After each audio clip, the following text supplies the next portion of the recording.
masuk lebih dalam Tuhan. Kami mengucap syukur pada pagi hari ini Bapa, buat cuaca yang bagus Tuhan, buat hujan yang sudah reda bagi kami Bapa. Saat ini kami mempersiapkan hati kami Tuhan, kami mau masuk Bapa ke dalam hadirat-Mu Bapa. Terima kasih Yesus, terima kasih Tuhan. Terima kasih Yesus. Terima kasih Tuhan. Terima kasih Yesus.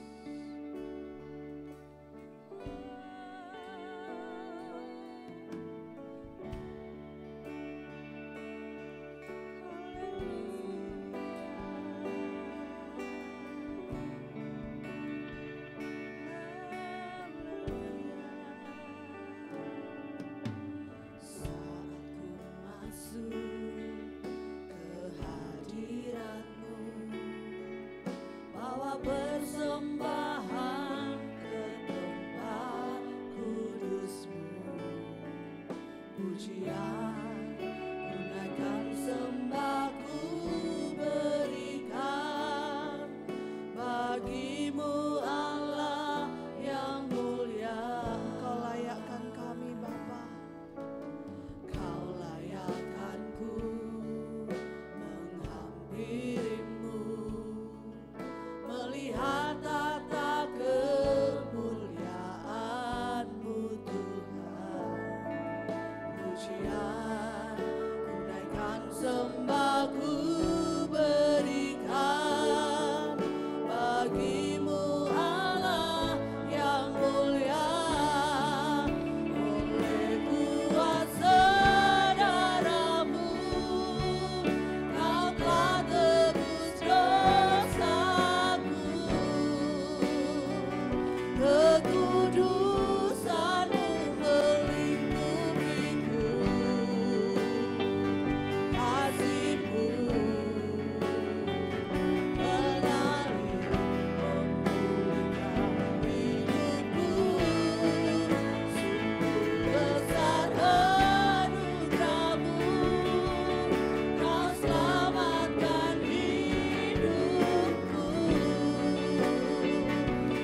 kasih Tuhan, terima kasih Bapa. Kami mau lebih lagi menyenangkan hati-Mu Bapa, karena kami percaya Engkau Allah yang luar biasa. Engkau Raja di atas segala raja. Engkau Allah yang dahsyat bagi kami semua di tempat ini ya Bapa. Terima kasih Tuhan, terima kasih. Kami mau bersuka-suka Tuhan, menyenangkan hati-Mu hanya di dalam nama Tuhan kami Yesus Kristus. Haleluya. Amin. Beri tepuk tangan kemuliaan buat Tuhan kita. Haleluya. Selamat pagi Bapak Ibu yang dikasihi Tuhan. Senang sekali kita boleh ada di tempat ini. Tuhan begitu baik. Karena kita diberikan hujan yang reda ya. Kita boleh datang ke tempat ini. Ada sukacita Bapak Ibu? Biar suasana tidak dingin, berikan tos kanan kiri. Aku mengasihimu. Haleluya. Bapak Ibu percaya bahwa di tempat ini Allah hadir? Amin. Amin. Karena kita punya Allah yang besar, Allah yang luar biasa, Raja di atas segala raja.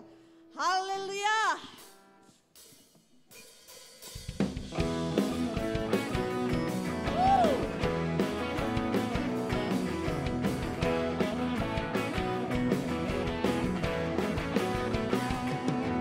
Tuhan Raja Maha Besar, menyembah Dia, haleluya.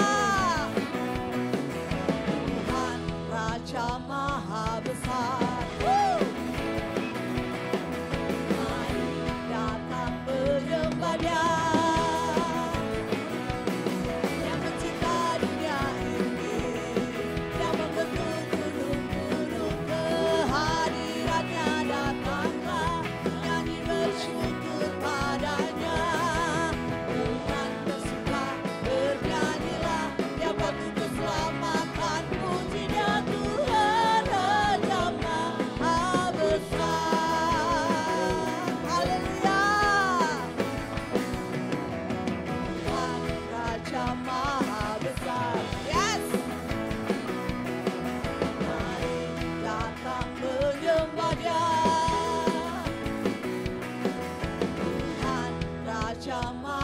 Besar, haleluya.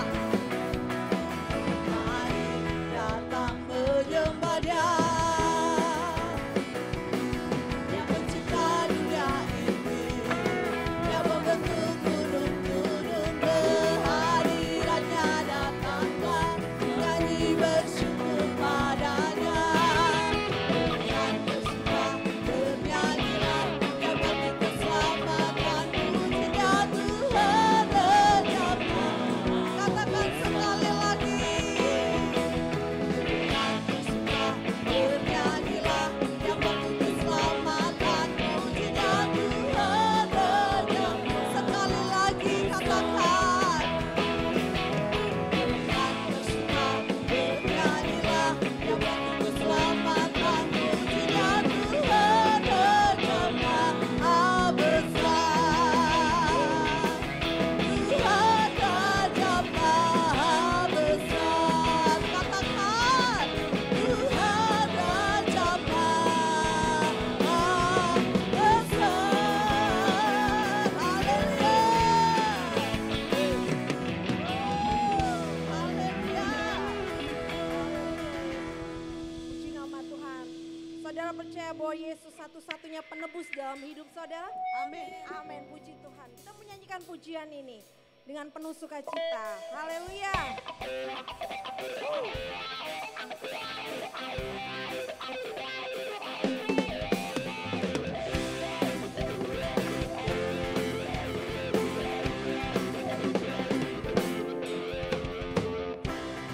Kau Dia penebusku, darahnya hapus dosaku,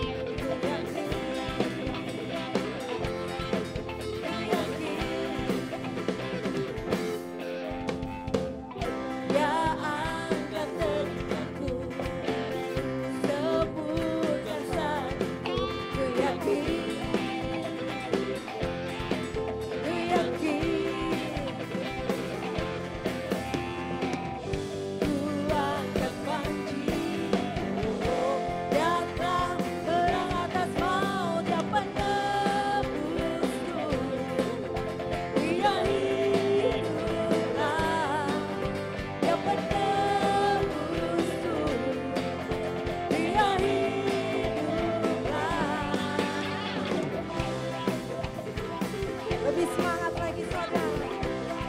sebab Yesus adalah penebus. Amin.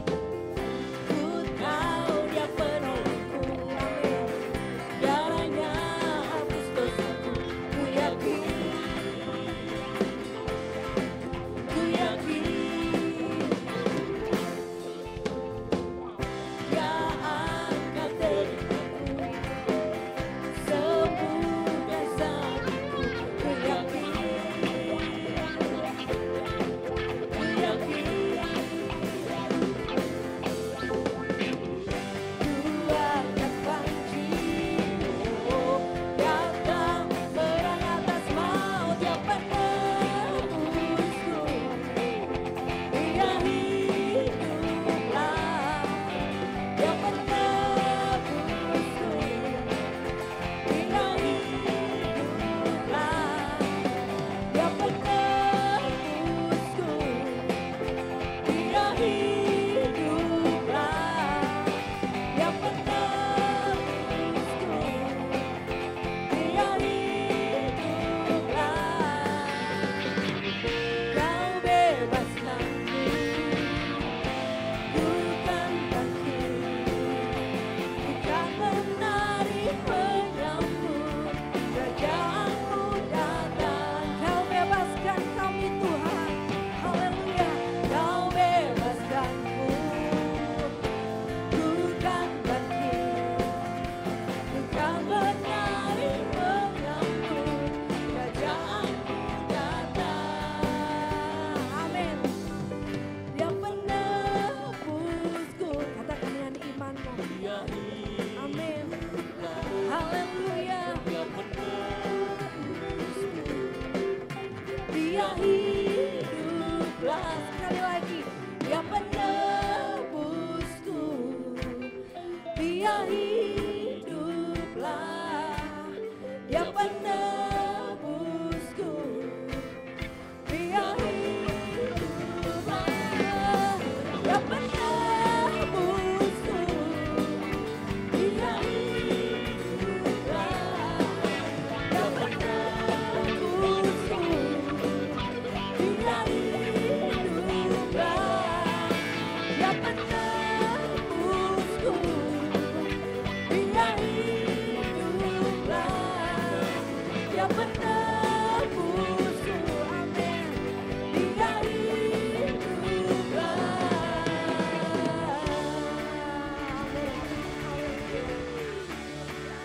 Haleluya, haleluya. Dia penebus kami, amin. Maka kita hidup sampai sekarang ini, Tuhan Yesus. Terima kasih semua karena kebaikan-Mu, Tuhan. Terima kasih Bapa yang baik. Engkau Raja, Engkau mulia, Engkau bertahta di atas segalanya. Haleluya. Ada haleluya? Ada haleluya? Ada haleluya? Yes. Woo. Siap menari bagi Tuhan? Woo. Amin. Haleluya.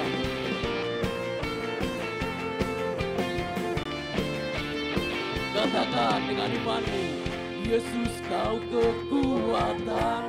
Amin. Yes, takkan gentar langkahku. Haleluya.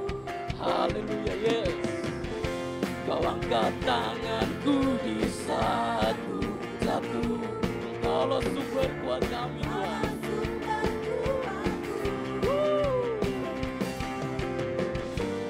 Apa yang kau lakukan ku lewati. Sebab apa? Sebab Engkau sertaku. Dengan imanku, dengan imanku ku diselamat. Siap lompat bagi Tuhan Yesus. 1, 2. Tanganku ku sorakan. Yes. Namamu berkuasa, surga bumi nyatakan. Haleluya. Ku angkat tanganku nyatakan.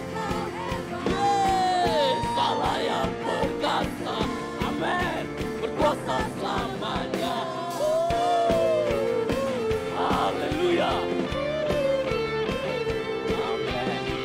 Yesus, Kau berkuasa di atas hidup kami, Raja di atas segala raja.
berkuasa, surga bumi nyata. Oh haleluya, kuatkan tanganku nyatakan,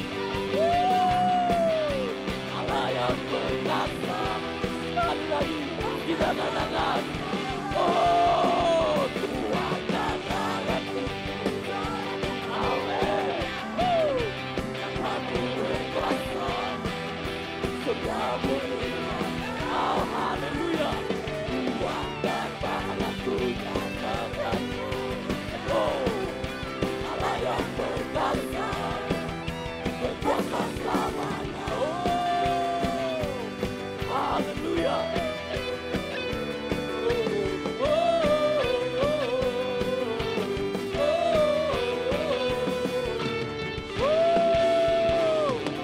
Haleluya. Berikan sorak-sorak bagi Tuhan dong. Amin. Haleluya. Allah yang perkasa, Allah yang luar biasa di dalam kehidupan kita. Mari setiap kita menyiapkan hati kita, kita boleh mengingat setiap kebaikan Tuhan di dalam kehidupan kita. Setiap pengorbanannya, setiap bilurnya yang tercurah untuk penembusan dosa kita. Haleluya.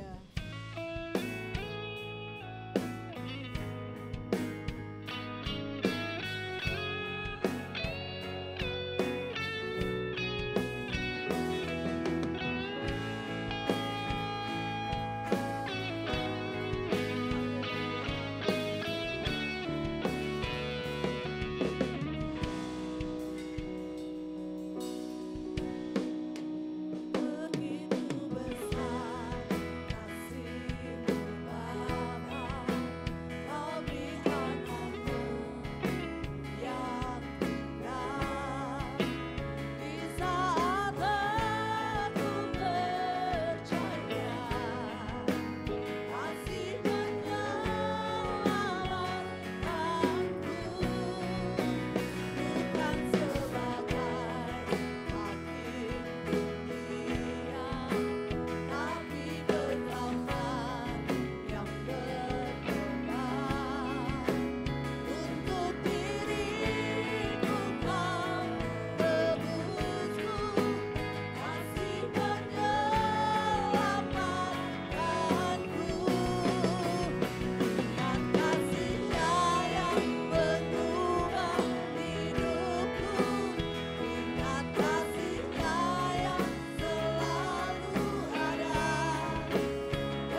mengundang setiap saudara duduk dalam hadirat Tuhan. Silakan saudara duduk semua.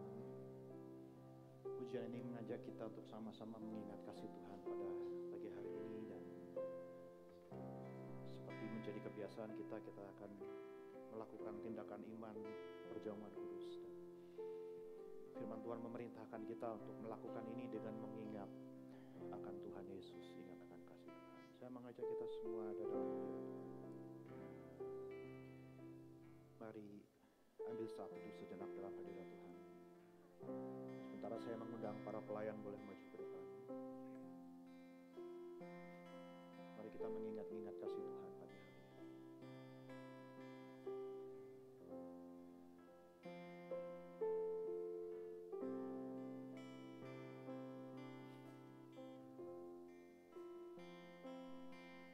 Supaya jangan kita patah semangat dalam mengiring Tuhan. Jangan kita tawar hati dalam menghadapi kesesakan dan tantangan dalam hidup ini. Jangan iman kita goyah, dan jangan kita meragukan kebaikan kasih Tuhan. Mari ingat apa yang sudah Dia lakukan bagi kita di Bukit Golgota 2000 tahun yang lalu. Mari ingat apa yang Tuhan sudah kerjakan bagi kita dengan meninggalkan segala kemuliaannya, meninggalkan sorga, turun ke dalam dunia menjadi sama seperti kita, penuh dengan lika-liku kehidupan, penuh dengan naik turun, penuh dengan pergumulan, penuh dengan kelemahan, keterbatasan. Tapi karena Dia mengasihi kita, Dia mau turun ke dalam dunia, dan bukan hanya datang, tetapi Dia datang untuk melayani, untuk merendahkan diri,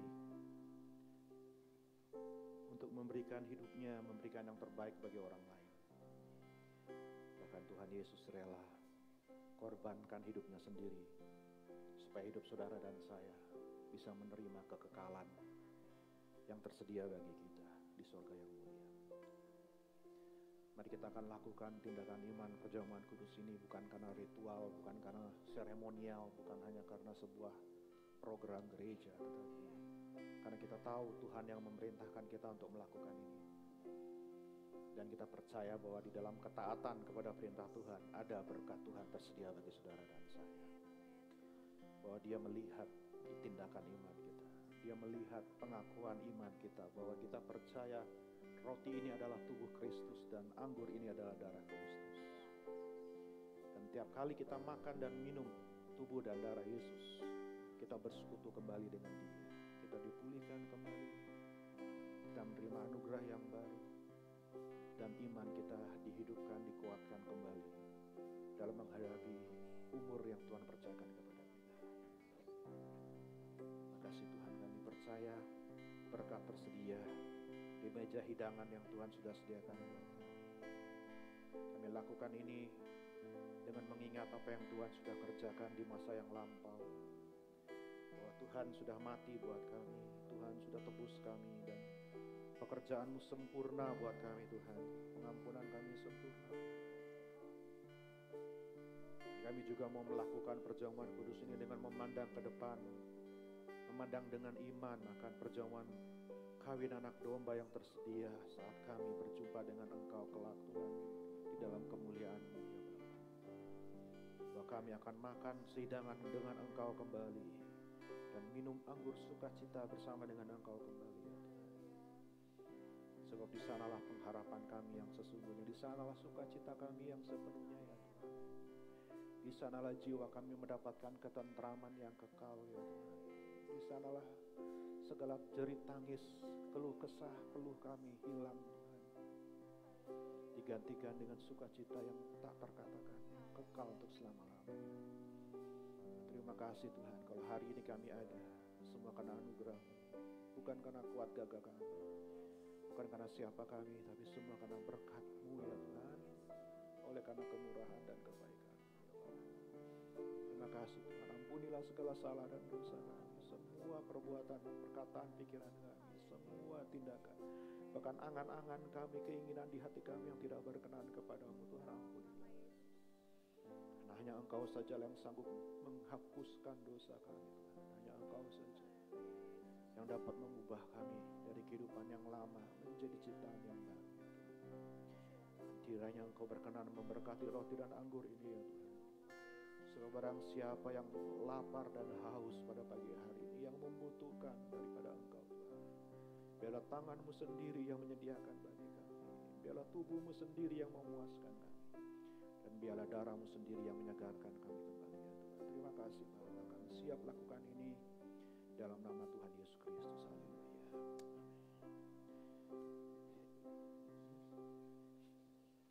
Ingat kasih-Nya,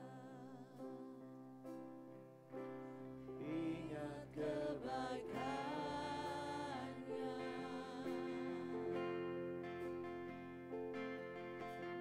dan anugerah-Nya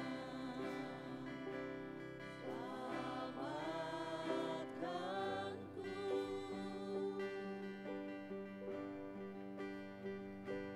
sebab kasih-Nya setinggi langit, Kasih setia Allah pada kita.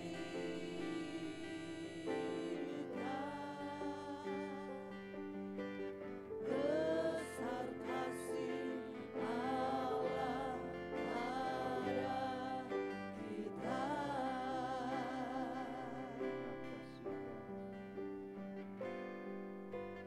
ingat kasih-Nya, Ingat kasihnya, ingat kebaikannya,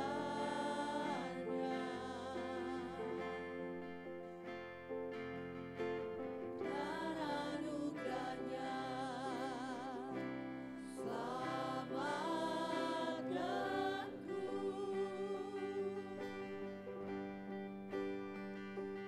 Sebab kasih-Nya setinggi langit,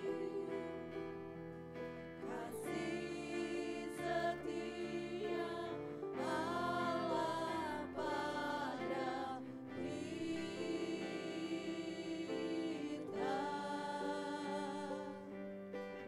Besar kasih Allah pada kita. lupakan Ku takkan lupa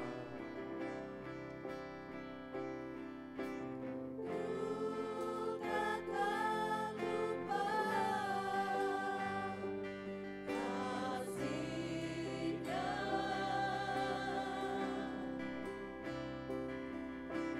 Ku takkan lupa anugerah-Nya.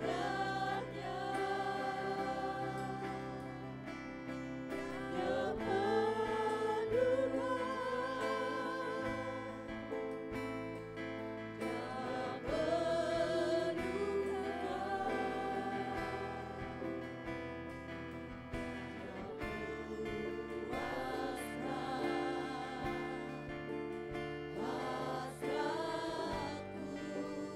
Mari kita bangkit berdiri sama-sama, katakan besar kasih-Nya. besar kasih Allah pada kita. Kami percaya Tuhan, inilah bukti betapa besarnya kasih-Mu kepada kami Tuhan. Engkau sudah mengangkat kami, menebus kami, mengasihi kami ketika kami masih di dalam dosa ya Tuhan. Engkau memilih kami untuk menjadi anak-anak-Mu. Engkau sudah memilih kami untuk diselamatkan. Bahkan sebelum dunia diciptakan Tuhan, Engkau sudah merencanakan segala sesuatu yang buat. Terlalu besar dan terlalu ajaib bagi kami semua ya Tuhan.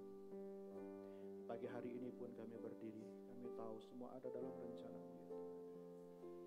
Dan iman bersama-sama kami datang dengan mengakui akan perbuatan dari putra-Mu yang kudus yang sudah menyerahkan hidupnya bagi kami pagi hari ini. Engkau sudah mati menanggung dosa kami untuk menebus kami dari segala penghukuman dan penghakiman yang seyogyanya kami terima ya Tuhan. Oleh karena segala dosa dan kesalahan kami, bukan oleh bilur-bilur-Mu Tuhan, Engkau sudah menanggung segala sakit penyakit kami ya Tuhan. Sehingga kami pun boleh bebas dari segala kutukan, bebas dari segala kelemahan dan penderitaan. Dan kami imani pengorbanan-Mu kembali ya Yesus. Karena hanya Engkaulah satu-satunya yang sanggup menyelamatkan kami dengan sepenuhnya. Kami percaya bersama-sama dengan mengangkat tangan, mengakui bahwa inilah tubuh Kristus yang dipecah-pecahkan bagi kami. Kami akan makan tubuh-Mu untuk menjadi peringatan akan Engkau, untuk mengimani bahwa hanya di dalam Engkaulah kami ada. Hanya karena Engkaulah kami hidup, dan oleh karena Engkaulah kami akan terus hidup ya Tuhan. Dan oleh berkat-Mu lah kami disediakan dan dicukupkan, dan oleh berkat-Mu lah kami tidak akan mencari lagi di dalam dunia ini segala hal yang fana ya Tuhan. Kami sudah menemukan Engkaulah satu-satunya jalan kebenaran dan kehidupan. Sebab kami terima tubuh Kristus dan kami akan makan. Dan kita katakan sama-sama dalam nama Tuhan Yesus Kristus. Mari kita makan.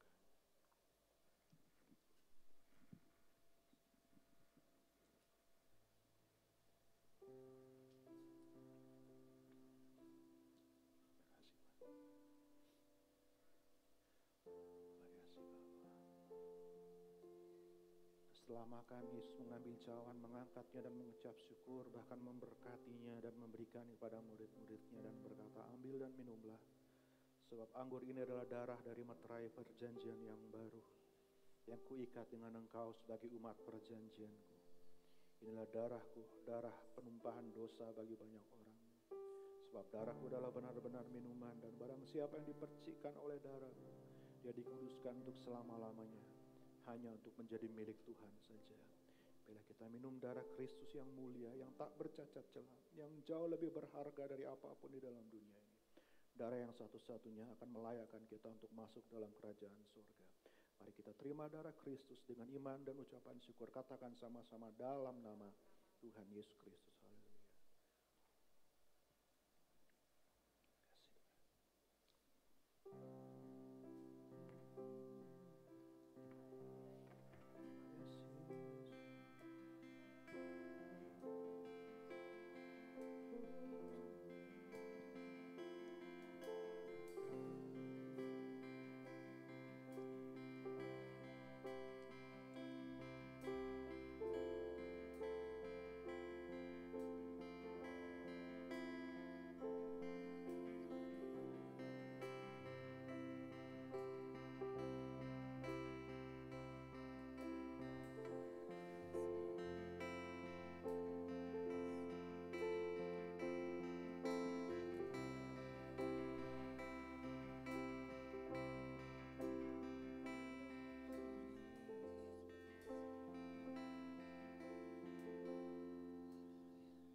Pagi hari ini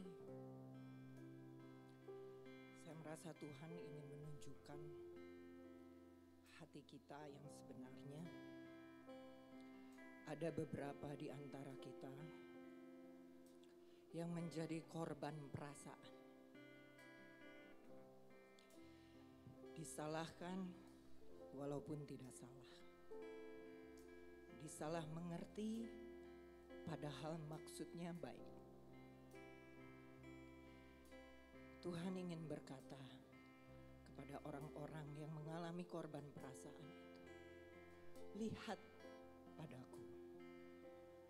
Aku tidak bersalah, tapi aku disalahkan. Semua maksudku adalah baik bagi kalian, tapi aku disalah mengerti oleh manusia. Tapi aku tetap mati buat kamu. Aku tetap mengorbankan diriku. Aku tetap mengampuni kamu. Tuhan ingin kita lepaskan pengampunan yang sama yang sudah kita terima dari Tuhan kita kepada orang-orang yang salah mengerti akan diri kita, kepada orang-orang yang menyalahkan kita. Lihat aku, kata Tuhan. Teladani aku, katanya. Biar hidupmu menjadi serupa dengan aku. Terima kasih Tuhan. Betapa besar kasih pengampun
pengampunan dan lepaskan pengampunan.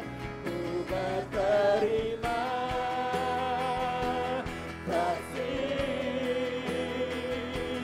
kepadamu ya Tuhan. Pengampunan yang Kau beri, pulihkanku. Pengampunan Tuhan, pengampunan yang Kau beri, pengampunan yang Kau beri, oh, pengampunan yang Kau beri, pulihkanku. Mari kita berikan kemuliaan buat Tuhan kita bersyukuri pengampunan Tuhan yang sempurna. Dia mengampuni, Dia lupakan, Dia buang setiap dosa kita jauh ke tubir-tubir laut. Dia tidak pernah ingat-ingat lagi kesalahan kita. Oleh karena Dia sudah tebus kita sebagai bukti kasih-Nya. Terima kasih Tuhan. Dan dengan pengampunan yang sama, kami juga bisa lepaskan pengampunan ya Tuhan. Walaupun terasa sakit, tapi tidak sebanding dengan sakit yang Kau terima di kayu salib ya Tuhan. Biarlah Engkau yang berikan kami kekuatan dan anugerah untuk bisa mengampuni dan melupakan setiap sakit hati kami ya Tuhan. Terima kasih Tuhan. Dan tiba saatnya kami terima firman-Mu. Biarlah Engkau sendiri yang berbicara, Engkau sendiri melalui Roh-Mu bekerja dalam hati dan pikiran kami Tuhan. Kami siap terima semua dalam nama Tuhan Yesus. Siap dengar firman, katakan amin. Silakan duduk Bapak Ibu, anak-anak boleh maju ke depan. Sebelum masuk ke sekolah minggu, kita akan doakan anak-anak sekolah minggu kita. Mari semuanya anak-anak, berikan tepuk tangan sekali lagi Bapak Ibu buat anak-anak kita. Puji Tuhan, kita senang Tuhan pelihara adik-adik kecil, semua anak-anak. Ya, haleluya.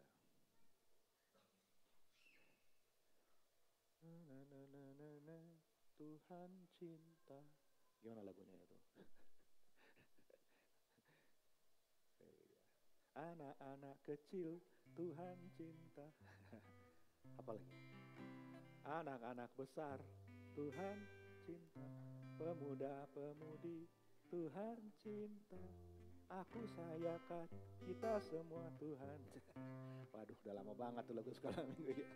Oke, mari Bapak Ibu kita arahkan tangan-tangan kita untuk memberkati anak-anak kita. Ayo yang lain cepat maju ke depan. Bapak, kami bersyukur karena Engkau Tuhan yang mengasihi setiap anak kecil Tuhan. Engkau memberkati anak-anak yang datang kepada Engkau Tuhan. Dan biarlah anak-anak kami ini, walaupun mereka masih kecil, masih belum banyak mengerti dan tahu Tuhan, tapi kami percaya dengan iman kami orang-orang tua Tuhan. Kami serahkan anak-anak kami ke dalam tangan-Mu dan kami percaya bila tangan-Mu yang menumpangkan tangan atas setiap anak-anak ini, Engkau akan memberkati mereka Tuhan. Sehingga ketika mereka jadi besar nanti, mereka sungguh-sungguh diberkati, bahkan jadi berkat dimanapun mereka berada ya Tuhan. Dan biarlah Tuhan yang menjaga setiap anak-anak ini, Tuhan yang melindungi mereka, Tuhan yang mengutus malaikat untuk selalu memandang wajah Bapa di surga. Dan selalu senantiasa Tuhan, 24 jam sehari, 7 hari seminggu, tangan-Mu sendiri yang memagari mereka dari segala yang jahat ya Tuhan. Biarlah mereka bertumbuh menggenapi setiap janji-janji-Mu Tuhan, bagi orang-orang pilihan Tuhan, keturunan Abraham, Ishak dan Yakub yang diberkati oleh Tuhan. Terima kasih Bapa Sorgawi kami, berkati guru-guru juga untuk mengajar mereka. Berikan roh takut akan Tuhan, berikan warisan yang bisa mereka berikan bagi anak-anak ini, sehingga mereka tidak akan keluar dari jalan kebenaran sampai mereka bertumbuh besar dan tua nanti Tuhan. Terima kasih Bapak, kami berkati anak-anak kami dalam berkat nama Tuhan Yesus Kristus yang sudah mendoakan, katakan amin. Selamat sekolah minggu semuanya, haleluya. Puji Tuhan. Shalom semua, selamat pagi. Puji Tuhan, saudara semua baik. Katakan sama kiri kanan saudara, Tuhan Yesus baik. Haleluya. Dan saudara kalau anak Jimmers katakan setan jahat. Oke. Baik, kita akan masuk dalam firman Tuhan. Sudah lama ya Bapak Ibu kita tidak lanjutkan lagi kitab Yesaya. Tapi tiba saatnya kita akan lanjutkan pembelajaran kita dalam Yesaya pasal yang ke-63 sama-sama pada pagi hari ini. Mari setiap saudara buka Alkitab saudara. Dan kita akan mempelajari sebuah pasal yang cukup berat, ya, tidak mudah, karena akan membahas nubuatan tentang yang namanya hari pembalasan, saudara, iya kan. The day of revenge, saudaraku, hari Tuhan membalas. Dan ini adalah bagian dalam firman Tuhan yang mungkin jarang atau tidak populer, yang mungkin tidak disukai atau tidak sering saudara dengar dikhotbahkan. Tetapi kalau itu ada dalam firman Tuhan, saya percaya kita sudah belajar banyak dari kitab Yesaya. Kalau itu ada di dalam Alkitab, berarti itu baik. Yang setuju katakan amin, saudara. Halo, ada amin semua? Karena apa yang Tuhan beri itu pasti baik. Dan kita akan belajar sama-sama. Dan kalau ini ada dalam firman Tuhan, maka berarti Tuhan mau kita mengerti akan hal ini. Sekalipun ketika kita baca nanti kelihatannya akan begitu luar biasa lah, saudara ya. Mari buka Alkitab, kita baca sama-sama Yesaya 63 ayat pertama sampai ayat yang ke-6. Mari kita buka Alkitab dan kita perkatakan firman Tuhan seperti biasa. 2, 3. Siapa dia yang datang dari Edom, yang datang dari Bozra dengan baju yang merah? Dia yang bersemarak dengan pakaiannya, yang melangkah dengan kekuatannya yang besar. Akulah yang menjanjikan keadilan dan yang berkuasa untuk menyelamatkan. Mengapakah pakaianmu semerah itu dan bajumu seperti baju pengirik buah anggur? Aku seorang dirilah yang melakukan pengirikan, dan dari antara umatku tidak ada yang menemani aku. Aku telah mengirik bangsa-bangsa dalam murkaku, dan aku telah menginjak-injak mereka dalam kehangatan amarahku. Semburan darah mereka memercik kepada bajuku, dan seluruh pakaianku telah cemar. Sebab hari pembalasan telah kurencanakan, dan tahun penuntut bela telah datang. Aku melayangkan pandanganku, tidak ada yang menolong. Aku tertegun, tidak ada yang membantu. Lalu tanganku memberi aku pertolongan, dan kehangatan amarahku itulah yang membantu aku. Aku memijak-mijak bangsa-bangsa dalam murkaku, menghancurkan mereka dalam kehangatan amarahku, dan membuat semburan darah mereka mengalir ke tanah. Sampai di sana dulu, Bapak. Yang percaya katakan, amin. Wow. Berat, saudara ya, mengamenkan satu ayat yang kalau kita perhatikan, istilahnya kalau zaman sekarang, saudara, ini kalau ini dijadikan film, saudara ya, apa yang kita baca ini filmnya termasuk golongan horor, ya, film yang gory, film yang menggambarkan grafik yang intens karena begitu vulgar, penuh dengan kekerasan, violence, saudara, ya kan. Dan yang anehnya kalau kita lihat, wow, Alkitab berisikan hal-hal yang begitu mengerikan, menginjak-injak sampai darah terciprat kemana-mana. Ya, saudara. Tapi sekali lagi, saudaraku, kalau itu firman Tuhan itu pasti baik. Halo, ada amin, saudara? Well, that's reality, itu kenyataan. Ya, inilah hidup ini, saudara. Tentunya semua kita pengen yang indah-indah, yang damai-damai, yang baik-baik. Tapi kenyataannya tidak bisa dipungkiri, hal-hal yang baru kita baca ini, peristiwa-peristiwa seperti ini ya, it's real, itu ada. Bahkan hari ini pun kita tahu masih terjadi peperangan, saudara, di Eropa sana, ya kan, Ukraina lawan Rusia, saudara. Ya, hal-hal seperti itu nyata dalam kehidupan kita, dan disinilah kita memperhatikan bahwa Alkitab pun apa adanya, bahkan menggunakan hal-hal seperti itu untuk menggambarkan, menunjukkan, saudara, kebenaran tentang Allah. Apa yang sedang kita baca, yang sedang kita pelajari, kita sedang melihat apa yang akan terjadi ketika hari pembalasan. Tadi kita lihat di dalam ayat yang keempat, hari pembalasan telah kurencanakan. Next slide. Jadi saudara, kita sudah belajar di pasal-pasal sebelumnya bahwa Tuhan datang untuk memberitakan yang namanya tahun rahmat Tuhan. Itu di Yesaya 61, kalau kita mundur sedikit di situ, sudah kita bahas.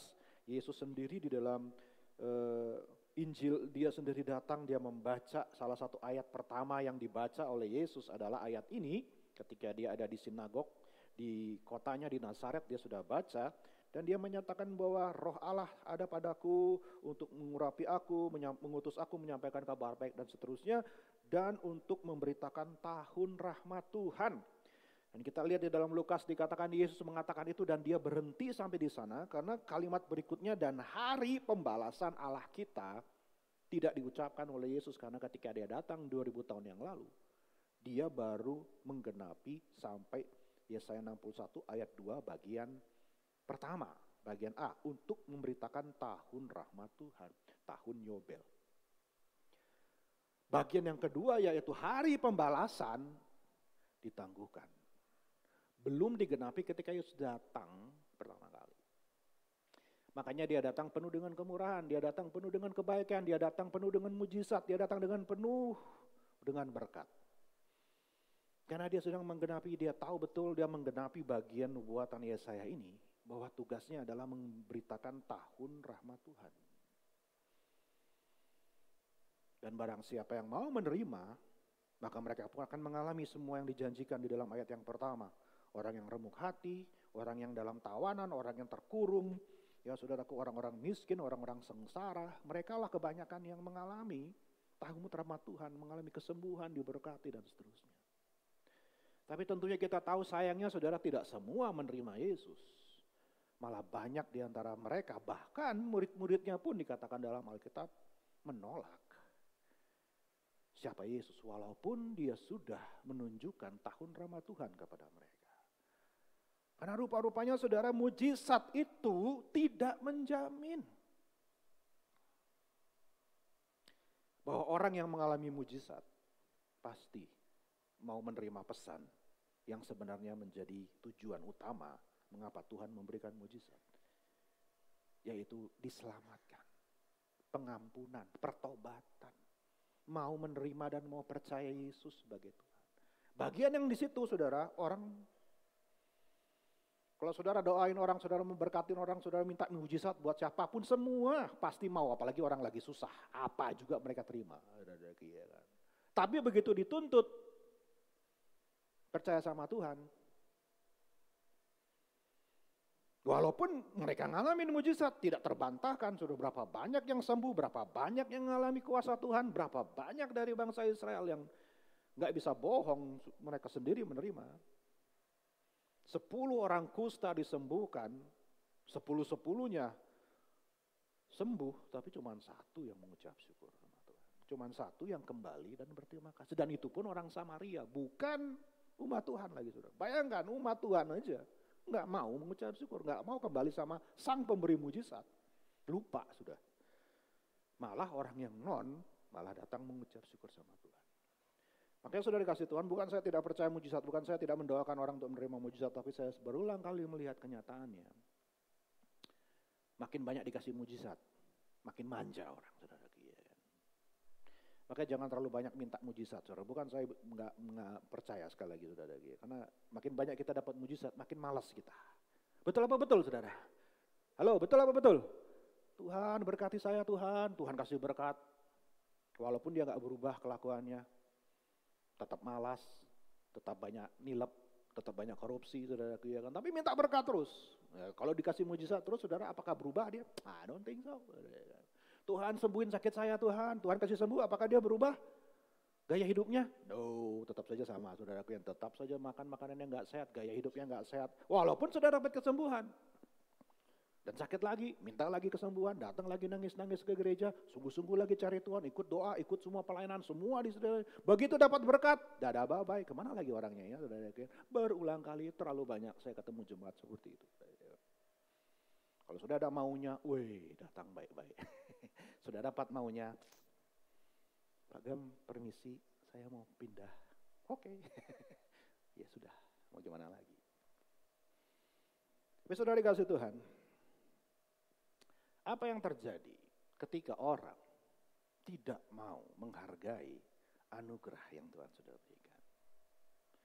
Tidak mau menerima pesan yang sebenarnya menjadi hal yang paling penting. Bukan kesembuhan soal berkat dan sebagainya. Karena itu masalah kecil buat Tuhan. Yang percaya katakan amin, saudara.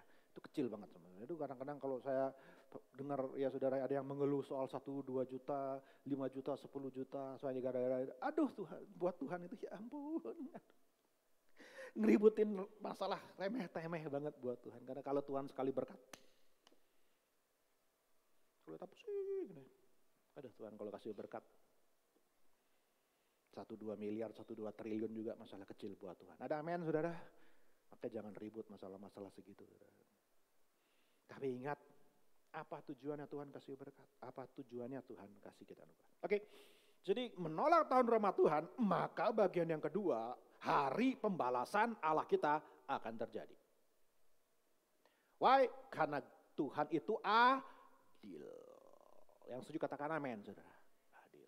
Sudah dikasih kemurahan, sudah dikasih anugerah, sudah dikasih yang baik. Mbok ya, itu dia bahasanya ya. Seyogyanya. Kalau sudah dapat berkat, sudah menerima kebaikan, mbok ya berterima kasih. Sudah seharusnya itu hukum alam. Kalau sudah diberkati itu ya tahu berterima kasih, tahu bersyukur. Udah dapat kebaikan itu jangan merasa bahwa ya saya memang pantas dapat kebaikan. Memang sudah seharusnya. No. It's a gift. Itu anugerah. Bukan karena layak, bukan karena pantas, bukan. No. Siapa yang bisa bilang di hadapan Tuhan, saya pantas. Tapi kalau kita memang sudah diberkati hari dan saya percaya tidak satu pun di antara kita luput untuk bisa mengakui bahwa kita sudah diberkati sama Tuhan, makanya kita ada hari ini. Kalau sudah sadar kita diberkati, ya dengar, ya percaya, ya ngikut maunya Tuhan. Jangan anggap remeh kemurahan Tuhan. Jangan merasa bahwa ya itu sekali lagi, sudah hak kita, sudah seharusnya. Maka apa yang terjadi ketika kita menolak? Tadi kita kembali, kita lihat sebuah penglihatan yang dilihat oleh Yesaya. Yesaya bertanya, siapa tuh yang datang dari Edom? Edom itu di sebelah, antara timur dengan selatan itu apa namanya saudara? Timur laut ya, tenggara ya, sebelah tenggaranya Israel. Siapa tuh datang dari Edom? Datang dari Bozra. Bozra itu ibu kotanya Edom, saudara ya. Dengan baju yang merah.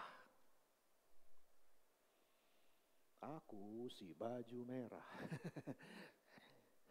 Dia yang bersemarak dengan pakaiannya melangkah dengan kekuatan yang besar. Siapa?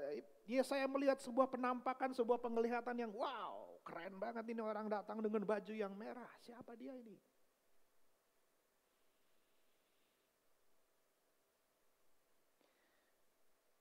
Maka orang tersebut berkata, akulah yang menjanjikan keadilan dan yang berkuasa untuk menyelamatkan. Mighty to save. Berkuasa untuk menyelamatkan. Yang percaya katakan amin, saudara. Tuhan berkuasa untuk menyelamatkan. Tapi bajunya merah. Kenapa? Keadilan. Haleluya. Hujan berkat hari ini. Menjanjikan keadilan dan yang berkuasa untuk menyelamatkan. Maka ditanya lagi sama Yesaya. Karena pemandangannya, penglihatan yang dia terima itu begitu luar biasa. Mengapa pakaianmu semerah itu? Kok mungkin siang-siang pakai baju merah, saudara? Apa tujuannya pakai baju merah? Dan bajumu seperti baju pengirik buah anggur. Saudara tahu zaman dulu, Bozra itu salah satu tempat orang biasa mengirik anggur. Ya. Zaman dulu orang memeras anggur itu saudara bukan pakai alat yang diperas, pakai alat perasan gitu. Tapi kalau kita ke Israel sekarang kita bisa lihat sisa-sisa peninggalan bak-bak saudaraku ya. Tanah yang digali untuk dijadikan tempat pemerasan anggur. Di Getsemani kita bisa lihat, di Garden Tomb, di kuburan Yesus juga kita bisa lihat itu ada. Tempat pemerasan anggur, di mana anggur ditumpuk di dalam lubang yang digali itu kemudian diinjak-injak saudara dengan oleh orang saudara. Jadi saudara yang suka minum anggur, begitulah cara zaman dulu orang memerah anggur, saudara, ya kan, diinjak-injak pakai kaki, saudara. Nggak tahu kenapa, mungkin rasanya lebih enak pakai kaki diinjak. Ya. Dan tentunya kalau kita melakukan yang seperti itu pasti nyiprat, saudara. Dan baju pun juga jadi merah karena cipratan buah anggur. Maka kenapa baju merah seperti buah anggur? Ayat 3, aku seorang dirilah yang melakukan pengirikan. Dan dari antara umatku tidak ada yang menemani aku. Aku telah mengirik bangsa-bangsa dalam murkaku. Dan aku telah menginjak-injak mereka dalam kehangatan amarahku. Jadi Tuhan menginjak-injak bangsa-bangsa seperti anggur. Sehingga cipratan bajunya itu yang sebenarnya putih jadi merah semua. Dan tentunya ini bicara tentang darah dari bangsa-bangsa. Wow, gori sekali, saudara. Baju merah karena darah. Dan semburan darah mereka memercik kepada bajuku dan seluruh pakaianku telah cemar. Ada apa dengan Edom? Kenapa dari Edom? Edom ini, saudara, seperti saudara tahu, berasal dari Esau. Esau adalah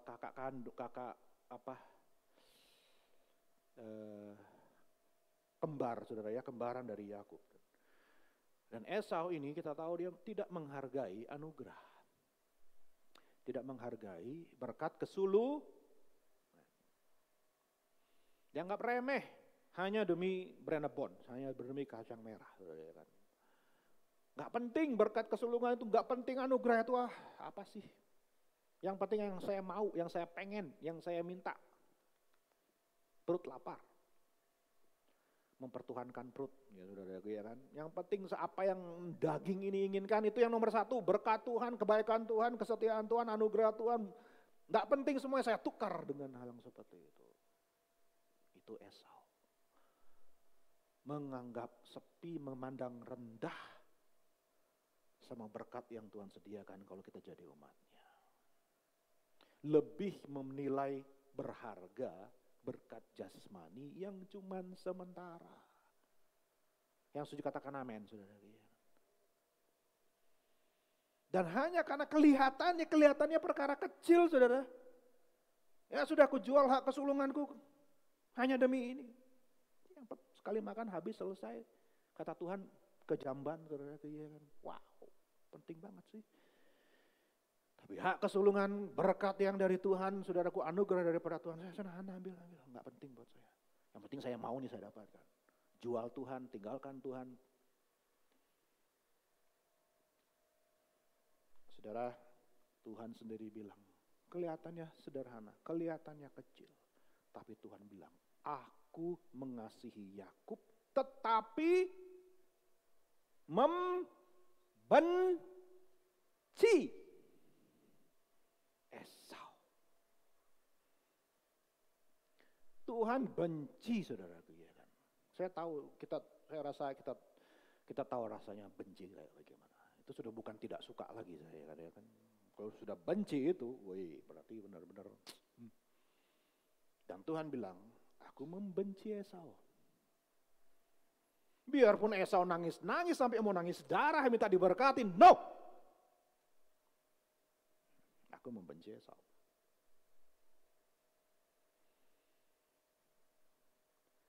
Haleluya. Biarpun sama-sama keturunan orang yang dipilih Tuhan. Biarpun sama-sama keturunan keluarga yang Tuhan sudah berkati. Tapi gara-gara memilih yang lain dan bukan menghargai berkat Tuhan. Maka Edom menjadi lambang dari saudara sendiri yang masih kerabat sendiri, tapi terus memusuhi, terus punya niat yang jahat, terus punya pikiran tuh yang gak baik aja sama saudaranya, saudara. Ya. Karena setiap kali keturunan Yakub, Israel ngalamin kesusahan, Edom yang nomor 1, ikut-ikutan nyusah-nyusahin, nambah-nambahin lagi. Selalu seperti itu. Seolah-olah tinggal nunggu, kapan ya dia sial, kapan ya dia jatuh, dia udah jatuh gua timpa dengan tangga lagi, saudara, kan. Sengaja lagi bikin tambah susah lagi, saudara. Edom tuh seperti itu. Waktu bangsa Israel keluar dari Mesir mau masuk ke tanah perjanjian, nah nggak boleh lewat sini, tentaranya penuh dipasang, saudara, kan. Tapi Tuhan bilang, itu masih saudara, jangan dilawan. Padahal kalau Tuhan mau, nggak masalah. Masih diberi kemurahan. Tapi begitu engkau lihat bangsa Israel ngalamin kesusahan, Edom yang langsung, wah syukur. Ketika dihajar sama Asyur, Edom yang langsung nomor 1, yes, sudah dihajar sama Tuhan, ngikut lagi saudaraku yang ngerampok, ngikut ngejarah, ikut dan sebagainya, itu Edom. Begitu Babel datang juga, wah mereka yang yes terus hancurkan, saudara ya, aduh bisa kayak begitu. Pahit, benci sekali sama iri selalu saudara ya. Ya saudara, jadi anak Tuhan memang resikonya kayak begitu. Orang yang dikenan Tuhan dimusuhi sama dunia saudara, jadi nggak usah heran yang kayak begitu. Kalau saudara ngalami yang seperti itu, just keep saying haleluya saja. Ucapkan syukur. Ada amin saudara? Masih ada haleluya semua? Ya sudahlah. Namanya manusia kalau sudah iri hati, dengki dan sebagainya, mau digimanain kita saudara mau baik sama mereka juga, tutup aja, sudahlah. It's their problem, not our problem, saudara ya. Tetap, I raise a hallelujah. Ucap syukur saja. Tapi ya pada akhirnya yang seperti itu, ya Tuhan akan hajar. Mereka yang pertama, dan Edom ini bukan cuma mereka, tapi bangsa-bangsa, dan diwakili oleh Edom yang memusuhi umat Tuhan. Bahkan satu kitab khusus, kitab Obadja, saudara bisa baca di rumah, Obadja, menulis penghakiman tentang Edom, apa yang akan dialami oleh Edom, karena Obadja melihat Edom ini betul-betul paling senang kalau lihat umat Tuhan susah, saudara ya. Dan kamu tiba tunggu waktunya. Dan itu yang terjadi. Next point. Maka gak heran saudaraku, dari situlah Tuhan datang dengan penghakimannya, dengan pembalasannya. Dia membalaskan semua orang-orang yang seperti itu. Saudara percaya Tuhan balas? Halo, saudara percaya Tuhan adalah pembalas kita, amin? Ya gak usah balas, Tuhan yang balas, saudara. Kecuali saudara petinju. Tapi kalau saudara soal-soal dalam hidup ini, biar Tuhan yang balas, amin? Tuhan pasti. Kenapa dia datang untuk keadilan? Dan hari pembalasan menyertai tahun penebusan bagi bangsa-bangsa. Coba kita lihat Lukas 21, ini nubuatan tentang akhir zaman. Karena Tuhan sendiri bilang bahwa hari pembalasan dan juga hari penuntut bela atau hari penebusan dalam bahasa Inggrisnya, a redemption year. Dan ini kita lihat saudara digenapi sebagian ketika Yesus menubuatkan tentang kehancuran Yerusalem yang sudah terjadi tahun 70 Masehi, saudara ya. Lukas 21 kita lihat ayat yang ke-22 dan 24 saya bacakan, sebab itulah masa pembalasan di mana akan genap semua yang ada tertulis. Celakalah ibu-ibu yang sedang hamil atau yang menyusukan bayi pada masa itu, sebab akan datang kesesakan yang dahsyat atas seluruh negeri dan murka atas bangsa ini, dan mereka akan tewas oleh mata pedang dan dibawa sebagai tawanan ke segala bangsa. Dan Yerusalem akan diinjak-injak oleh bangsa-bangsa yang tidak mengenal Allah sampai genaplah zaman bangsa-bangsa itu. Yesus menubuatkan Yerusalem akan dihancurkan sekitar tahun 30 Masehi. Dia sudah menubuatkan 40 tahun kemudian 7 tahun 70 digenapi. Orang Kristen, pengikut Kristus sudah tahu, sudah diperingatkan oleh nubuatan Yesus ini, sehingga ketika musuh menggempur, musuh masuk ke bait suci, mereka sudah tahu, oke, sudah tandanya out, cepat lari ke pegunungan, kata Tuhan. Celakalah ibu-ibu yang menyusui, makanya berdoalah supaya itu jangan terjadi di musim dingin, dan jangan kamu lagi punya anak. Makanya Paulus bilang, aku menghendaki jangan kamu kawin. Karena jangan sampai ketika kamu kawin, kamu lagi hamil dan itu terjadi, cilaka, lu mau lari kayak bagaimana saudara, kan? Karena pas di ekormu istilahnya, saudara, kalau saudara lari pas di belakang, satu langkah di belakang saudara kehancuran sudah nunggu, kalau sudah terlambat sedikit kena. Dan itu terjadi hari pembalasan Tuhan, tetapi juga pada saat yang bersamaan, mulai saat itu pintu kemurahan Tuhan dibuka seluas-luasnya bagi bangsa-bangsa lain. Sehingga kekristenan tidak lagi menjadi sebuah keyakinan atau agama atau iman yang berpusat di Yerusalem atau di Palestina. Dia menjadi satu iman, saudaraku ya, yang tersebar ke seluruh dunia.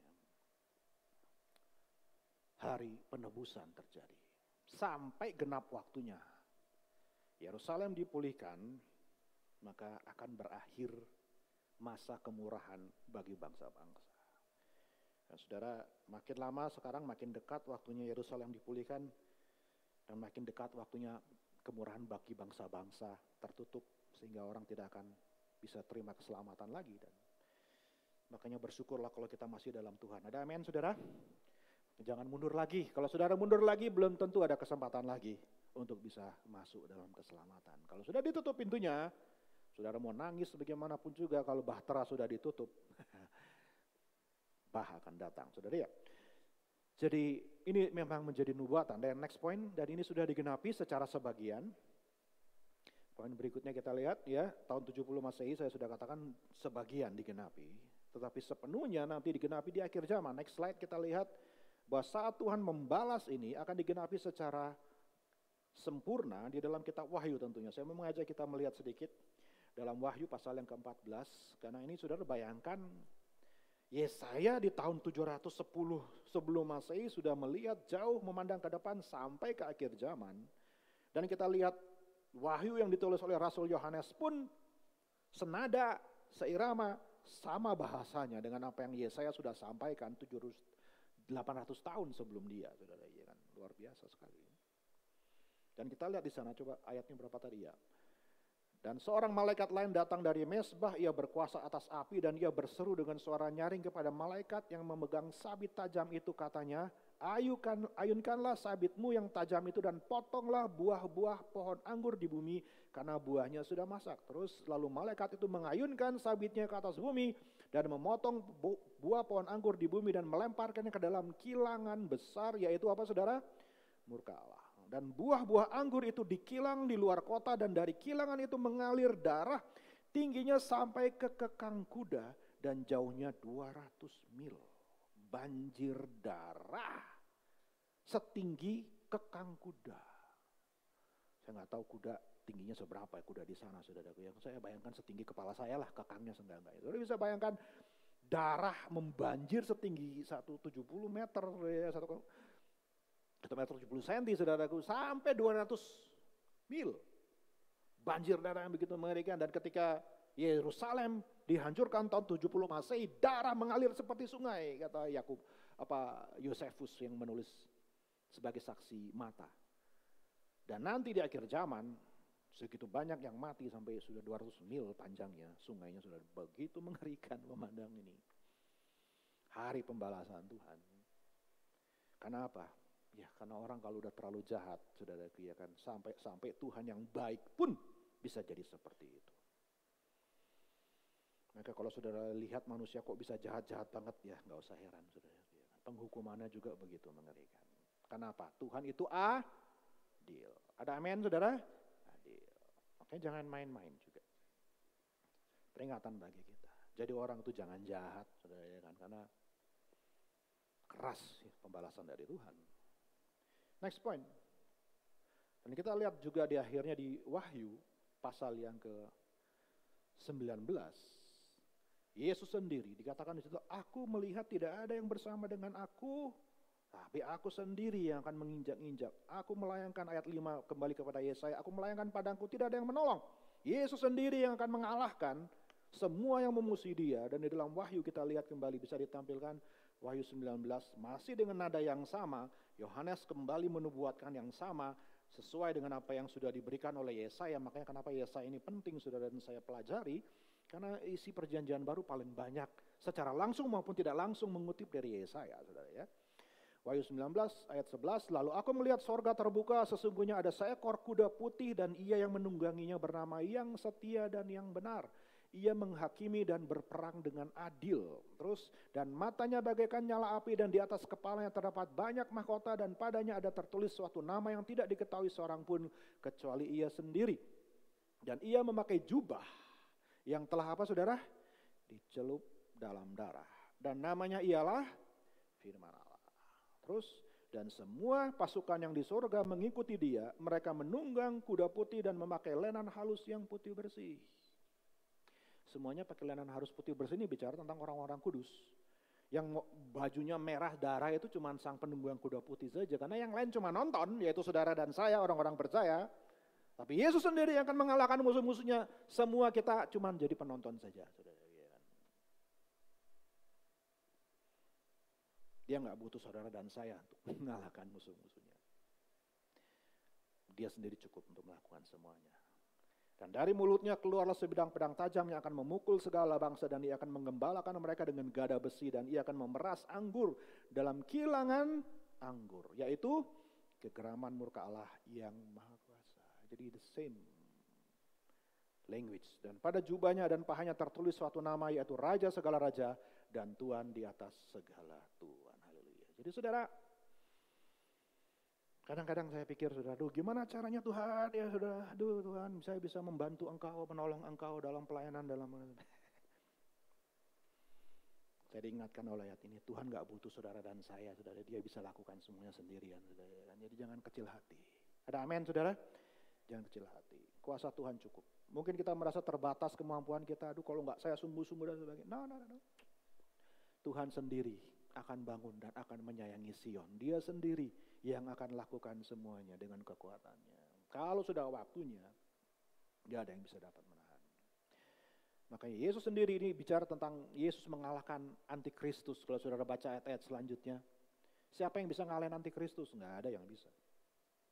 Saudara mau mengalahkan setan dengan kekuatan yang luar biasa, saudara gak sanggup.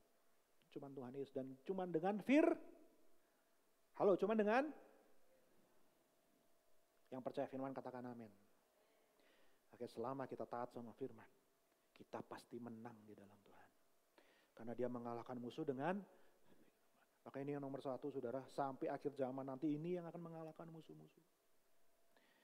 Saudara, dari Senin sampai Sabtu saudara dengerin dunia punya ajaran, dunia punya masukan dan sebagainya. Kalau hari Minggu masih kita dengerin apa yang dari dunia, dari mimbar ini, aduh cilaka.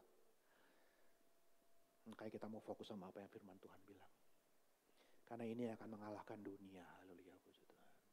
Yesus kalahkan semua dengan firman. Bukan dengan kepintaran saudara dan saya. Bukan dengan kehebatan kita dan sebagainya. No, dia kalahkan cuma dengan firman. Haleluya. Maka dari itu percayalah pada firman Tuhan. Firman berkuasa dengan ajaib. Haleluya, puji Tuhan. Ya saudara, antikristus ada satu tokohnya, tapi roh antikristus, Yohanes juga bilang dalam suratnya, itu sudah ada. Dan sekarang saudara bisa lihat bekerja di mana-mana. Ya. Makin kemari saya dengar kabar sudah ada aplikasi ya di setiap gadget, di mana sudah bisa memanfaatkan AI. Sudah tahu AI? Artificial Intelligence. Kepandaian buatan. Yang diprogram oleh manusia. Robot sekarang semua sudah dipergunakan sampai segala segi kehidupan. Bahkan pengkhotbah robot pun sudah ada. Robot yang pintar khotbah juga ada. Saya bosan dengar pendeta ini, saya bosan dengar manusia, saya mau dengar robot yang khotbah sama saya. Bisa, wah pintar.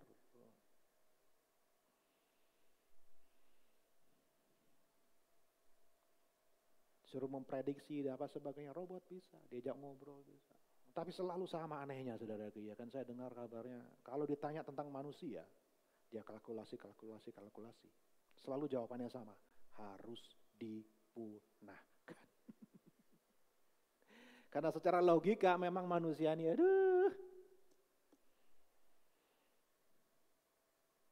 ya nggak heran saudara, ya. Robot aja tahu. Robot aja bisa kalkulasi. Wah, ini terlalu besar ancaman manusia ini. Makanya kalau dulu kita cuma nonton film Terminator, saudara, ya kan, wah, Arnold Schwarzenegger segar, I'll be back. Gara-gara robot dan sebagainya, ternyata ya, saudara, wow, siapa bilang itu cuma film hayalan. Ternyata memang robot juga, kalau dikasih kebebasan dan kuasa, waduh, kita kalah semua, saudara, ya kan. Kalah pintar, kalah sebagainya. Jadi saudara kasih Tuhan, roh antikristus ada di mana-mana. Ya jangan ikut-ikutan sama roh antikristus, saudara ya. Ada amin saudara? Jangan. Tapi Tuhan Yesuslah yang akan kalahkan semuanya. Makanya berpeganglah sama Yesus dan firman-Nya. Jangan berpegang kepada yang lain. Lantas bagaimana? Pak Gem, ini sudah waktu cepat sekali. Lantas mesti bagaimana kami Pak Gem? Kita lanjut ayat selanjutnya. Kita lihat bagian yang kedua. Mari kita kembali kepada Yesaya, ayat yang ke-7. Kita baca sama-sama sampai ayat yang ke-14.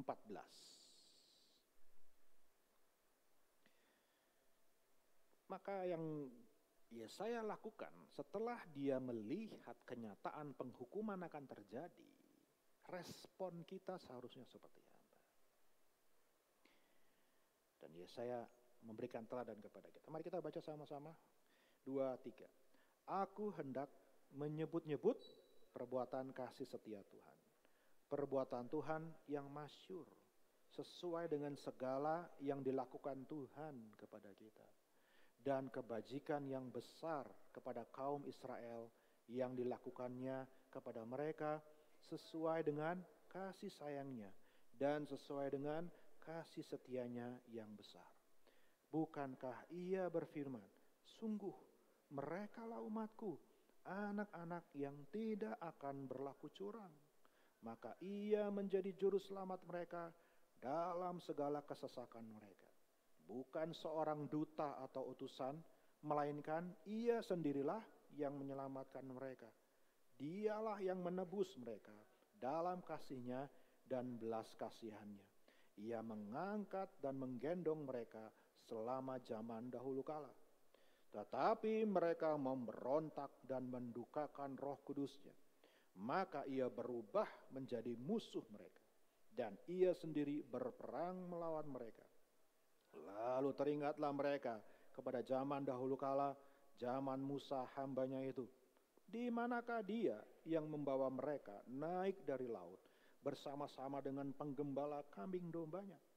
Di manakah dia yang menaruh Roh Kudusnya dalam hati mereka, yang dengan tangannya yang agung menyertai Musa di sebelah kanan, yang membelah air di depan mereka untuk membuat nama abadi baginya, yang menuntun mereka melintasi samudera raya seperti kuda melintasi padang gurun. Mereka tidak pernah tersandung seperti ternak yang turun ke dalam lembah. Roh Tuhan membawa mereka ke tempat perhentian. Demikianlah engkau memimpin umatmu yang membuat nama yang agung bagimu. Sampai di sana dulu, saudara. Yang kedua, kita belajar dari pasal 63 ini adalah pentingnya mengingat-ingat kebaikan Tuhan. Karena namanya manusia cepat lupa. Sudah dengar firman, diingatkan tentang Tuhan pagi hari ini. Sebentar keluar dari gereja, sudah mulai lupa, ya kan? Sebagian, ya kan? Besok pagi kita bangun, sudah lebih banyak lagi yang dilupakan. Bahkan statistik mengatakan begitu tiba hari Rabu, sudah tinggal 10% yang masih ingat. Ya kan? Itulah manusia, cepat lupa. Makanya kita tuh perlu ingatkan diri terus tentang Tuhan. Ya, ingat sama Tuhan. Karena gak otomatis kita ingat, kita akan lebih ingat sama dunia, lebih ingat sama apa yang di depan mata, lebih ingat sama yang sayangnya semuanya ini sementara. Tapi itu yang selalu menjadi fokus kita 99% dalam hidup ini, saudara. Sementara Tuhan yang gak kelihatan, Tuhan yang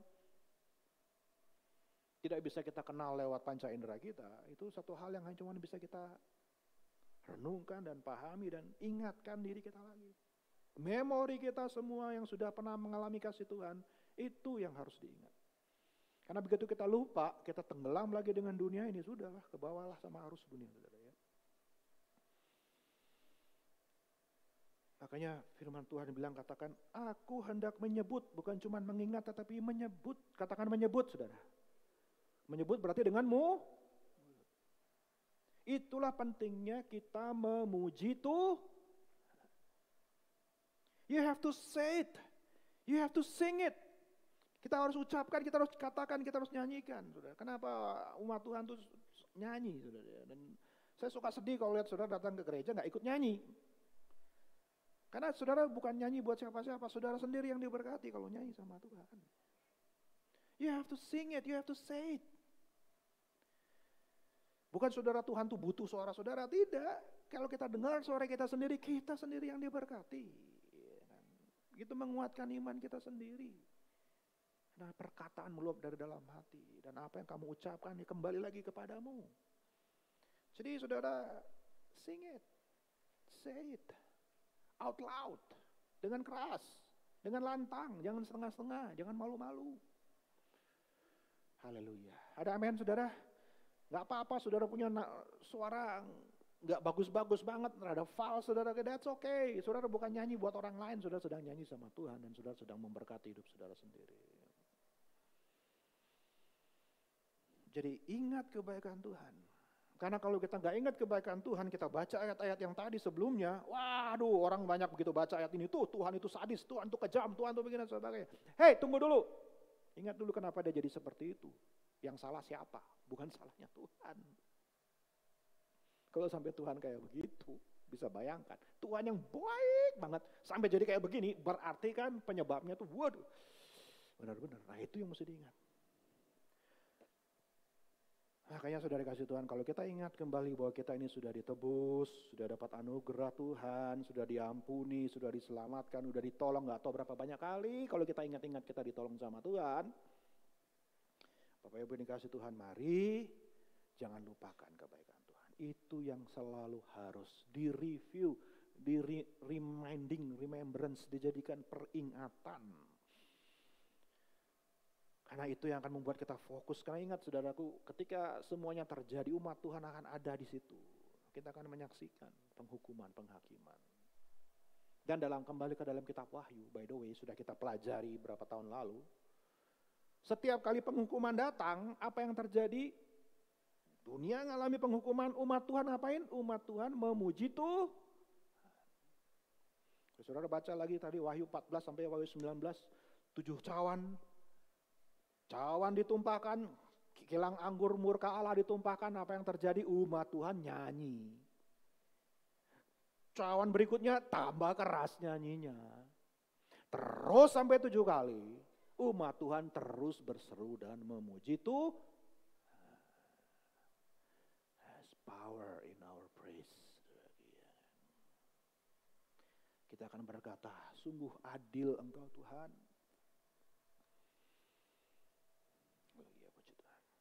Tadi buku Gembala sampaikan, mungkin ada di antara saudara yang sedang mengalami ketidakadilan. It's okay. Biar Tuhan yang balas, tapi biar kita memuji Tuhan karena kita tahu Allah kita adil, Dia akan menegakkan keadilan. Oh, semua yang nyakitin kita, semua yang jahatin kita, one day you will reap what you sow. Engkau akan tabur, tuai apa yang kamu tabur. Tapi kita juga akan menuai apa yang sudah kita tabur dengan mencucurkan air mata. Kita akan bersorak-sorai dalam hadirat Tuhan. Istilahnya kita yang tertawa belakangan, saudaraku ya kan. Kita akan nyanyi belakangan. Kita memuji Tuhan. It's just amazing ya, kontradiksi saudaraku ya kan. Dihukum, dihakimi, memuji Tuhan. Memuji Tuhan, haleluya, puji Tuhan. Next point. Dan kenapa ya saudara yang kita lihat dia sendiri ayat 8 saya suka. Bukankah ia berfirman sungguh merekalah umatku, anak-anak yang tidak akan berlaku curang. Tuhan sendiri melihat kita dengan begitu sayang, begitu percaya sama kita. Gak mungkin lah dia istilahnya. Walaupun Tuhan maha tahu, saudara jangan bilang wah berarti Tuhan gak tahu. Bukan, Tuhan maha tahu. Amin.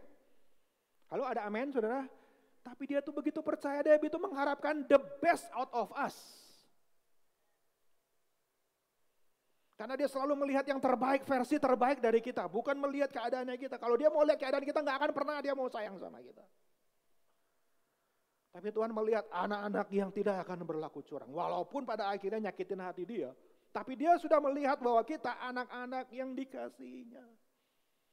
Dan itu terlalu sukar untuk kita bisa terima. Tetapi begitulah Tuhan kita itu. Maka saudara jangan saudara merasa kecil hati, patah semangat dan sebagainya. Kita sudah nyakitin hati Tuhan. Ya, Tuhan bilang, I know, that's why I love you. Sebab aku menebus engkau, karena aku tahu. Engkau tidak akan tinggal terus di dalam seperti itu. Engkau akan kembali lagi kepadaku. Karena engkau akan menyadari lagi nggak ada Allah yang seperti Allah kita yang begitu baik. Yang setuju katakan amin, saudara. Dia begitu percaya sama kita. Walaupun seringkali kita kenyataannya, wah Tapi Tuhan bilang, anak-anak yang tidak akan berlaku curang. Saudara bersyukur jadi anak-anak Tuhan? Masih mensyukuri jadi anak Tuhan, saudara? Jangan berpikir, aduh apa sih gunanya jadi anak Tuhan? Kembali lagi Esau, saudaraku ya kan. Kok orang dunia lebih baik? Itulah. Kita cuma mengukur dari yang kelihatan di depan mata, saudara, kita nggak tahu yang sesungguhnya, yang sebenarnya, ya kan? Tapi kita bersyukur karena dia dipilih kita untuk jadi anak-anaknya. Next point.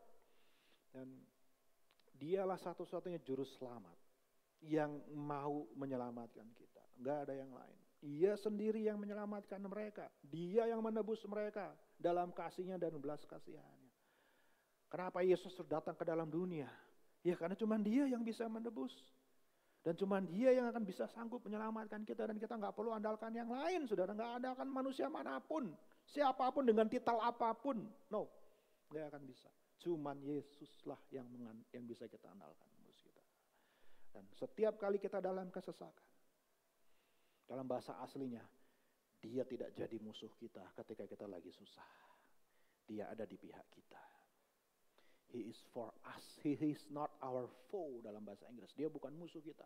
Kalau kita dalam kesesakan, dalam terjemahan lain, dia sendiri yang tersesat. Wow, that's amazing. Waktu saudara lagi susah, Yesus yang sedang susah sama saudara. Wow. Jangan pikir ketika saudara lagi nangis, Tuhan ketawain saudara. Ketika saudara lagi nangis, Tuhan juga ikut nangis sama kita. Ya kan saudara? Ada amin saudara kasih Tuhan? Ya, dia juga merasa tersesat. Makanya ketika Saulus menyakiti gereja, menangkap gereja, Yesus bilang, Saulus mengapa engkau menganiaya aku? Yang dianiaya orang Kristen kok Yesus bilang menganiaya aku? Karena dia jadi satu dengan kita. Haleluya. Ya dialah juru selamat yang selalu siap menyelamatkan kita dari kesesakan. Saudara yang dalam kesesakan hari ini, percayalah Tuhan Yesus tidak pernah berubah kuasanya. Next point, masih panjang saudara, saya akan potong sampai di sini saja. Saya akan bahas ayat yang selanjutnya nanti karena itu adalah menjadi bagian doa. Saudara ya, kita akan bahas doa minggu depan. Tapi mari kita lihat ayat yang ke-10 dikatakan di situ, ya kita yang bikin gara-gara. Lalu tetapi mereka memberontak dan mendukakan Roh Kudusnya. Ini ceritanya anak Tuhan udah dari zaman baheula, saudara, dari bangsa Israel. Udah disayang, udah dibaikin, namanya manusia. Udah dikasih tahu yang benar. Somehow deep down in our heart, saudaraku, dan itu semua berlaku bagi kita semua. Ada kedegilan yang luar biasa, saudara ya. Enggak mau dibuat percaya sama firman. Enggak mau taat biarpun udah terbukti semua kebaikan Tuhan. Bangsa Israel udah lihat kurang apa. 10 tulah di Mesir, laut terbelah, kurang apa. Tetap saja memberontak. That's somehow, itulah karakter manusia, saudara. Bukannya saya mau kita jadi orang pesimis, tapi inilah realistis kenyataan. Saya namanya saudara dan saya ini, kita lebih suka pilih jalan kita sendiri. Tuhan sudah bilang kanan, kita bilang kiri. Tuhan bilang kiri, kita bilang kanan. Tuhan bilang begini, kita bilang begitu. Pokoknya udah namanya manusia ya saudara ya. Saudara, kalau saudara jadi saya jadi gembala, sudah ketemu sama contoh-contoh yang begitu. Ya itulah Tuhan. Tapi tetap dia sayang sama kita semua. Haleluya. Udah sudah tahu. Bikin mendukakan rohnya. Dan gara-gara kita sendiri, Tuhan jadi musuh kita. Bukan Tuhan yang memilih untuk jadi musuh. Kita yang membuat Tuhan jadi musuh kita. Maka ia berubah menjadi musuh mereka. Gara-gara kita tidak mau taat. Pilih jalan sendiri. Dikasih tahu begini, gak mau. Ya sudah. Ia membuat Tuhan bertentangan dengan kehendak Tuhan. Kalau kayak begitu ya sudah, kita jadikan dia musuh. Dan itu yang terjadi. Next point. Maka kalau kita sudah bodoh seperti itu, merasa sok tahu dan lebih pintar dari Tuhan, maka hajaran Tuhanlah yang akan diterima. Maka ia sendiri berperang melawan mereka. Dihajar sampai kurang apa? Tuhan kok dilawan? Saudara, ya kan udahlah pasti kalah. Baru ayat 11, kalau udah gitu teringatlah mereka kepada zaman dulu kala. Sombong sekali aku, coba dulu kalau aku ingat-ingat bagaimana Tuhan sudah tolong aku ya. Dan itu terjadi kalau kita sudah bertobat. Seperti anak terhilang, saudara ingat ceritanya Lukas 15 ya kan. Sok tahu, sok pintar. Bapak cepat kasih semua, saya punya rencana, saya mau keluar negeri, saya mau begini. Serahkan semua warisan. Luar biasanya Tuhan ya udah. Gak pernah dilarang, gak pernah dipaksa. Jangan kemana-mana. Free will, saudara, kehendak bebas, ya kan. Ya sudah begitu dialamin apa yang saya yakin bapaknya sudah nasihatin, terjadi semuanya. Habis dan sebagainya, turun. Jaga babi, mau makan makanan babi. Baru dia haleluya, bagus saudara. Kalau kita sudah ingat kebaikan Tuhan, it's a good sign. Kita sudah mulai mengalami yang namanya pertobatan. Maka ingatlah mereka akan zaman Musa, hambanya itu di mana mereka dibawa naik. Aduh, ingat kebaikan Tuhan. Kembali kepada kasih yang semu. Di mana dia menaruh Roh Kudusnya dalam hati mereka dengan tangan yang agung. Mereka ingat semua kebaikan Tuhan. Maka sudah kasih Tuhan, kalau kita masih diingatkan sama Tuhan, seberapapun kita jatuh, seberapapun kita pilih jalan kita sendiri lebih sok pintar daripada Tuhan, kembali ingat sama baiknya Tuhan. Maka Tuhan akan pulihkan kita. Dan Yesaya memberikan teladan bagi kita pagi hari ini. Jangan lupa sama kebaikan Tuhan. Syukuri semua anugerah Tuhan. Yang setuju katakan amin, saudara Tuhan. Dan saya tidak akan panjangkan firman Tuhan berhubung waktu. Mari pemain musik boleh maju ke depan.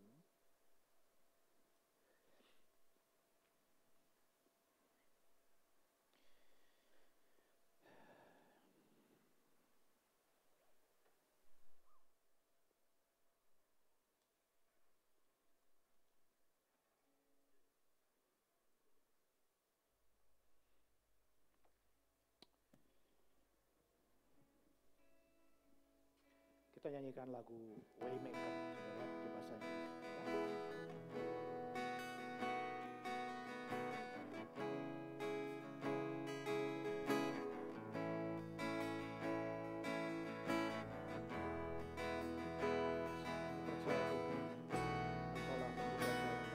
Mari kita bangkit berdiri sambil naik. You are here, moving in our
Pernah berubah Tuhan, my God, that is who you are.